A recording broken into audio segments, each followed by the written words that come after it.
Happy Thursday. I'm First Alert meteorologist Callie Zanandrie. The question I've been getting, when is it going to cool off? Normal high for this time of year, 87 degrees. Today we will be well above that, climbing to the upper 90s. It's going to be the hottest day this week, but we do see a pattern shift head our way tomorrow, dropping to seasonal temperatures, 87 degrees, and then even cooler weather on tap for the weekend. We'll be in the low 80s Saturday and Sunday, and by Monday we'll drop into the 70s. Outside right now up in Glenwood Springs, sunshine greets us, and on the Futurecast, that'll be the trend going through today. Stopping us at 4 o'clock, the potential for a few very isolated showers across the foothills. But again, these are going to be isolated, and it is going to be so hot that most of the moisture won't make it to the ground. If you do see one of these pop up, the main thing you'll notice is some gusty wind, thunder, and lightning with these storms. Those clear out, cloud cover increases as we get into the overnight hours, and then we do see a change come our way tomorrow with some wet weather back in the forecast. Today, though, the big talker, the heat.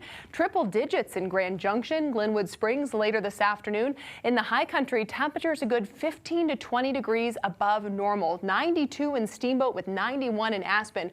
Across the Eastern Plains, we are in the 90s across the board. And here in the metro area, most of us in the upper 90s by this afternoon, flirting with record-tying heat.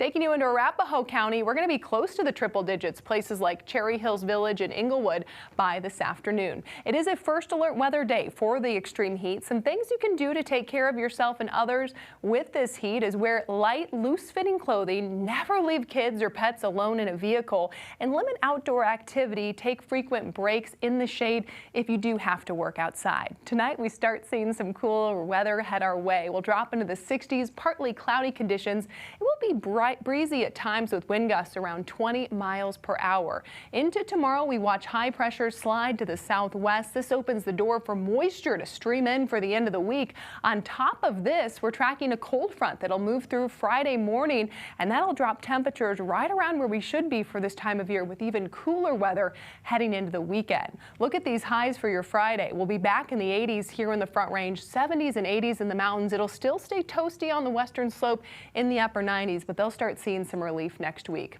So today is a First Alert weather day for the extreme heat. It's the last hot day. On top of the heat, we're also watching air quality concerns here in the Front Range for ozone and up in the high country for smoke from the Derby fire. So if you do fall into that sensitive category, make sure and limit your time outside today. As we get into Friday, the end of the work week, not only cooler weather on tap, but also a good chance for some showers and storms coming our way. We do have a risk for some of those to turn strong to severe. So we do have a level 1 risk of severe weather for the Denver metro area across northeast Colorado, where we could see damaging wind as well as large hail with some of those storms. Saturday and Sunday will drop into the low 80s. A good chance to see some much needed moisture in Monday, even cooler weather in the 70s. And look at the rainfall totals. Friday, Saturday, Sunday, and into Monday. Many locations picking up more than an inch of rainfall, some even over 2 inches. So some meaningful moisture back in the forecast. That trend, it carries us into next week with cooler than average temperatures staying in the 70s.